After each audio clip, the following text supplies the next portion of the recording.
सनातन धर्म का सबसे शक्तिशाली धनुर्धर कौन था? नमस्कार मित्रों, जय श्री कृष्णा। आज हम आपको एक ऐसी कथा सुनाने जा रहे हैं जो केवल एक कहानी नहीं बल्कि एक ऐसा रहस्य है जो महाभारत के पन्नों के पीछे छिपा हुआ है। एक ऐसा प्रश्न जिसका उत्तर आज तक लोग खोजते हैं कि आखिर सनातन धर्म का सबसे शक्तिशाली धनुर्धर कौन था। क्या वह अर्जुन था जिसे स्वयं भगवान श्री कृष्ण का मार्गदर्शन प्राप्त हुआ था, या फिर कर्ण था जो अपनी दानवीरता और अद्भुत शक्ति के लिए प्रसिद्ध था, या फिर वह कोई और था जिसका नाम इतिहास की धूल में कहीं दब गया। कहानी की शुरुआत होती है उस समय से जब धरती पर अधर्म अपने चरम पर था और देवता स्वयं चिंतित थे, क्योंकि राक्षसी प्रवृत्तियां बढ़ रही थी और धर्म का संतुलन बिगड़ता जा रहा था। तब भगवान विष्णु ने श्री कृष्ण के रूप में अवतार लिया और उसी समय कई महान योद्धाओं ने जन्म लिया जिनका उद्देश्य था धर्म की रक्षा करना। उन्हीं योद्धाओं में एक नाम था अर्जुन का। अर्जुन बचपन से ही असाधारण थे। जब वे छोटे थे तब भी उनकी एकाग्रता और लक्ष्य साधने की क्षमता सभी को चौंका देती थी। गुरु द्रोणाचार्य ने जब अपने शिष्यों की परीक्षा ली और पेड़ पर बैठे पक्षी की आंख को निशाना बनाने को कहा, तब सभी ने पक्षी का शरीर, पैर और आसमान देखा, लेकिन अर्जुन ने कहा कि उन्हें केवल पक्षी की आंख दिखाई दे रही है। और उसी क्षण द्रोणाचार्य समझ गए कि अर्जुन में कुछ विशेष है। समय बीतता गया और अर्जुन ने धनुर्विद्या में ऐसी महारत हासिल कर ली कि उनका नाम पूरे आर्यावर्त में गूंजने लगा। उनके पास गांडीव धनुष था जो स्वयं अग्निदेव ने उन्हें दिया था, और उनके पास दिव्य अस्त्रों का भंडार था। अर्जुन ने देवताओं से भी युद्ध किया और उन्हें परास्त किया। उनका आत्मविश्वास और कौशल उन्हें सबसे अलग बनाता था। लेकिन मित्रों, हर महान व्यक्ति के सामने एक चुनौती जरूर होती है, और अर्जुन के जीवन में वह चुनौती था कर्ण। कर्ण का जन्म एक रहस्य था। वे कुंती के पुत्र थे, लेकिन उन्हें जन्म के बाद त्याग दिया गया और उनका पालन पोषण एक सारथी ने किया। समाज ने उन्हें कभी वह सम्मान नहीं दिया जिसके वे हकदार थे, लेकिन उनकी प्रतिभा इतनी प्रबल थी कि उन्होंने अपने दम पर खुद को महान बनाया। कर्ण ने गुरु परशुराम से शिक्षा प्राप्त की और उन्होंने धनुर्विद्या में इतनी महारत हासिल कर ली कि वे अर्जुन के बराबर खड़े हो गए। कर्ण के पास कवच और कुंडल थे जो उन्हें अजेय बनाते थे। उनकी एकाग्रता और साहस उन्हें एक अद्भुत योद्धा बनाते थे। एक दिन हस्तिनापुर के राजसभा में एक प्रतियोगिता आयोजित हुई जहां सभी राजकुमारों को अपनी प्रतिभा दिखानी थी। अर्जुन ने अपने अद्भुत कौशल से सभी को प्रभावित किया। तभी अचानक कर्ण वहां पहुंचे और उन्होंने अर्जुन को चुनौती दी। सभा में सन्नाटा छा गया क्योंकि कोई भी कर्ण को नहीं जानता था। लेकिन जब उन्होंने धनुष उठाया और अर्जुन के समान ही कौशल दिखाया तो सभी हैरान रह गए। लेकिन उसी समय उनकी जाति पर प्रश्न उठाया गया और उन्हें अपमानित किया गया। यह वह क्षण था जिसने कर्ण के जीवन की दिशा बदल दी। दुर्योधन ने उन्हें अपनाया और उन्हें अंगदेश का राजा बना दिया, और तभी से कर्ण ने दुर्योधन का साथ देने का प्रण लिया।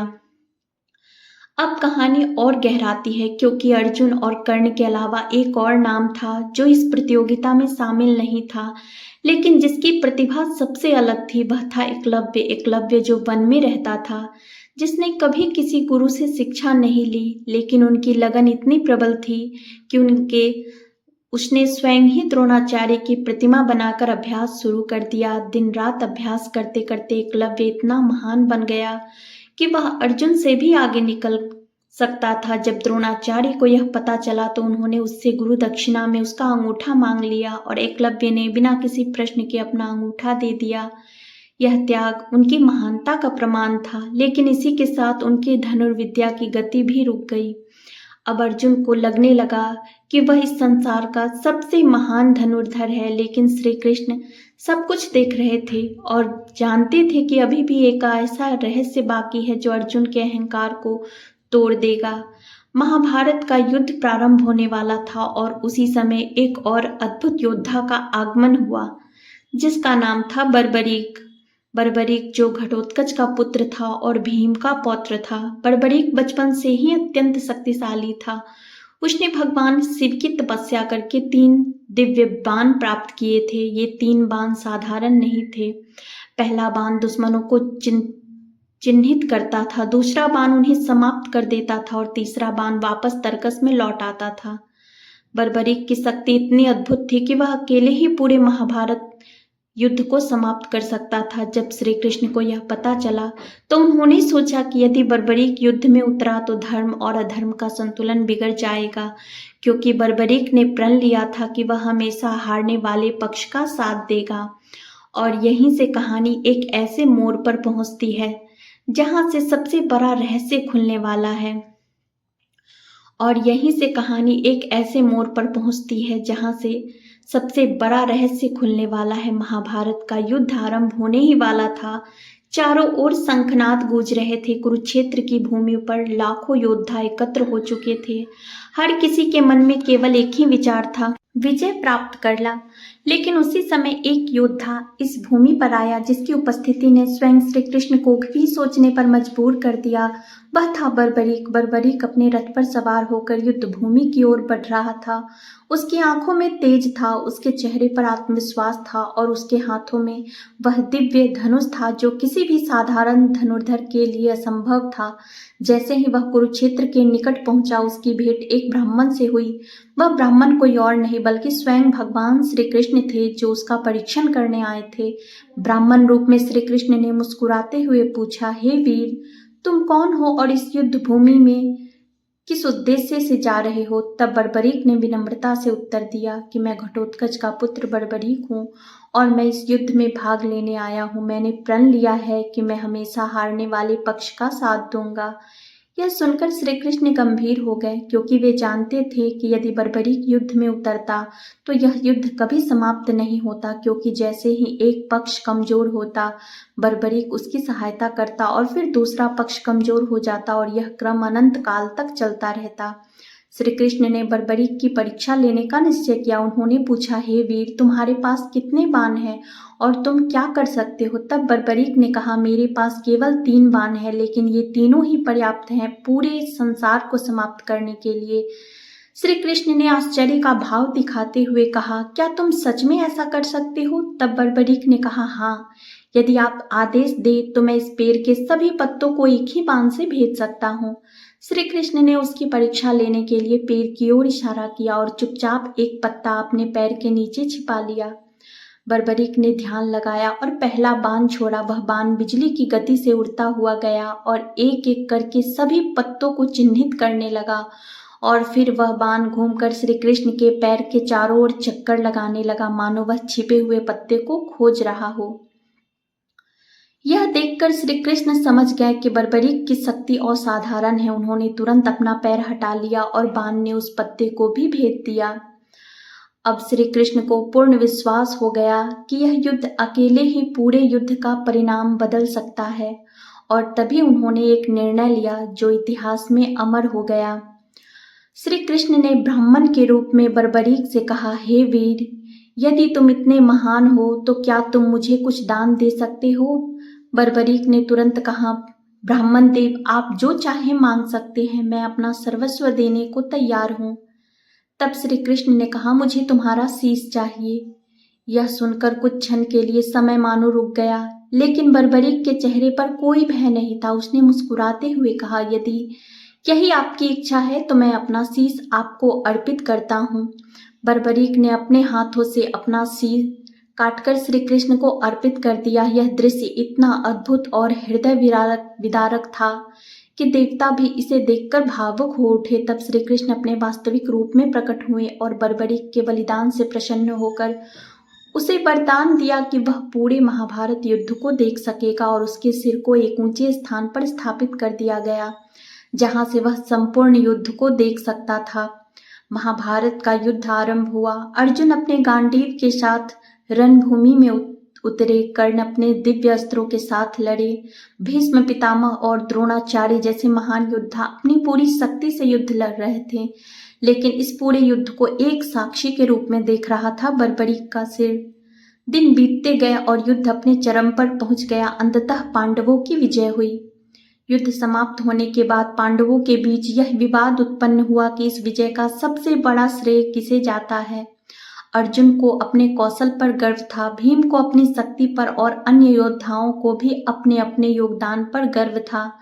तब श्री कृष्ण मुस्कुराए और उन्होंने कहा, इस प्रश्न का उत्तर केवल एक ही दे सकता है और वह है बर्बरीक।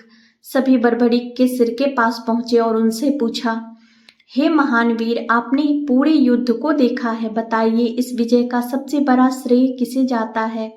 बर्बरीक ने उत्तर दिया, मैंने पूरे युद्ध में केवल एक ही शक्ति को कार्य करते देखा और वह थे श्री कृष्ण। मैंने देखा कि उनका सुदर्शन चक्र हर जगह घूम रहा था और वही सभी योद्धाओं का मार्गदर्शन कर रहा था। बाकी सभी तो केवल निमित्त मात्र थे।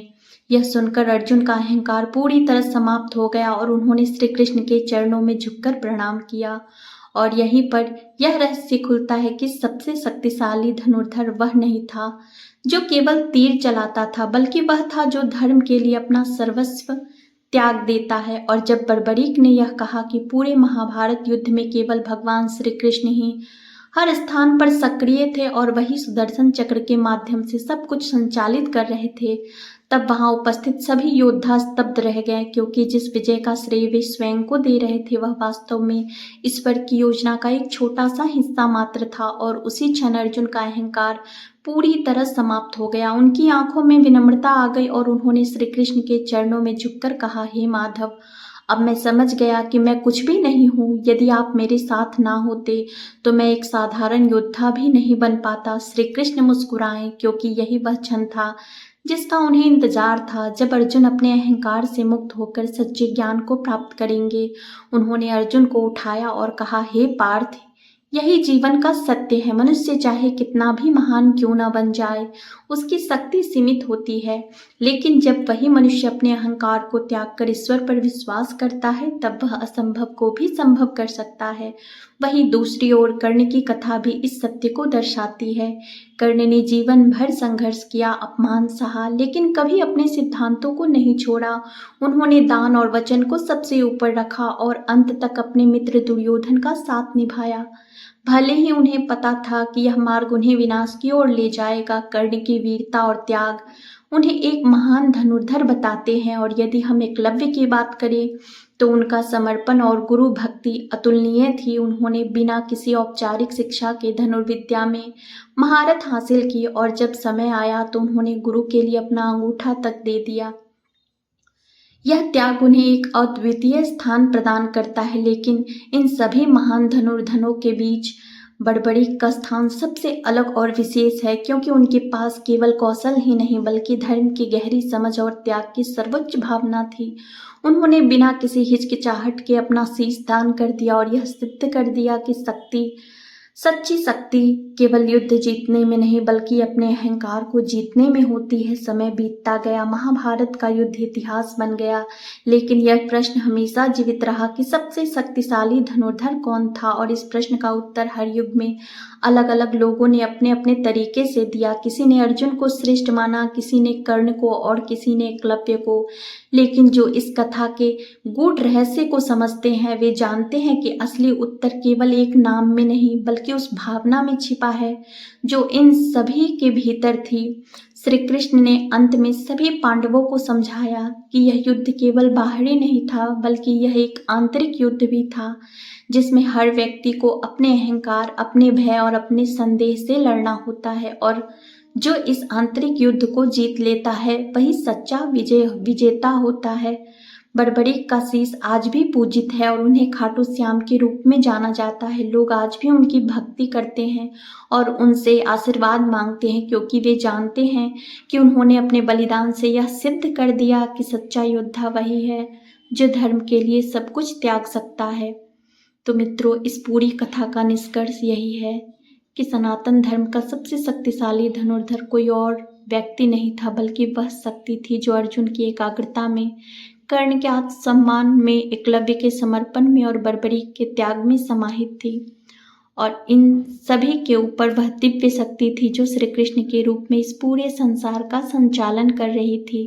और यही कारण है कि जब भी हम इस प्रश्न का उत्तर खोजते हैं तो हमें केवल बाहरी शक्ति नहीं बल्कि आंतरिक शक्ति को भी समझना होता है, क्योंकि वही शक्ति सच्ची शक्ति है जो हमें महान बनाती है। तो यदि आपसे कोई पूछे कि सबसे शक्तिशाली धनुर्धर कौन था, तो आप मुस्कुराकर कह सकते हैं कि वह कोई एक नहीं था बल्कि वह एक विचार था, एक भावना थी, एक त्याग था जो हर महान योद्धा के भीतर था।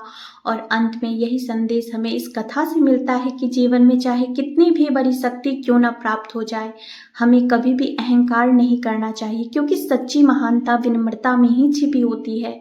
यदि आपको यह पूरी कहानी पसंद आई हो तो इसे लाइक शेयर करें और ऐसे ही अद्भुत रहस्यों को जानने के लिए हमारे चैनल को जरूर सब्सक्राइब करें। जय श्री कृष्णा, जय श्री राम।